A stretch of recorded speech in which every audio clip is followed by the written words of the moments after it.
Hello guys! Good morning. Let's go guys. Ito yung talaga sa buhay ko. Next month, ito contract ako, pero ito sagaran talaga ng trabaho ngayon guys, over. Tindi. Ay naku, ang sarap na magreklamo pero wala kang magawa kasi nangangamuhan ka. 2 days kami laging nabisita, ang mga mukha ay ganun pa rin.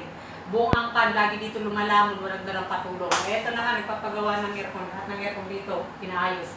Itong aircon namin ngayon, puro pinaayos daw pero sira. Ay nako, nagbubusan tubig sa sa baba. Lahat guys, lahat. Panay paayos, panay pabisita. Kaya si Inday, nag-sexy na. Abroad pa more. I wish kung ano kadali ako makalis dito sa bahay. Ganun din sana kadali ang buhay ko natatahakin sa labas. Kasi wala naman kami problema ng amo ko nung nagsabi na ako na lalabas na ako magtatrabaho ako sa labas. So, wala naman anong amo ko kasi alam na nila ngayon ang role dito sa Oman. Ito ang kagandahan dito guys ngayon sa Oman.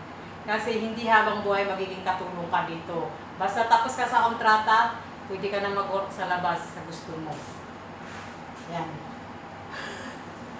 Ay, nakabroad pa more.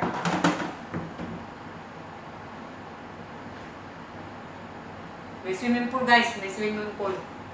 Tinanggal to kagabi kasi inayos. Wala rin naman. Bumababa pa rin yung tubig. Hanggang... Ay, nako. Kasi nga tatapos na sa taas eh. Start na sa baba. Panay pa bisita. Kagabi may bisita dito. Ngayon bisita na naman. Oh, Diyos ko Lord. Ipro ko na lahat ang mamaya. Ito yung mga ingredients na gagamitin ko mamaya. Yung sa manok. Prepare ko lang. Kasi magluluto ako ng tanghalian namin. Ayan. Yan ang tanghalian namin.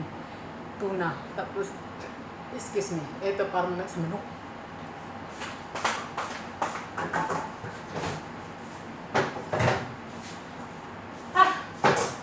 Sagaran talaga dito ang pagod niya ni Madam Inday. Ay, Diyos ko Lord.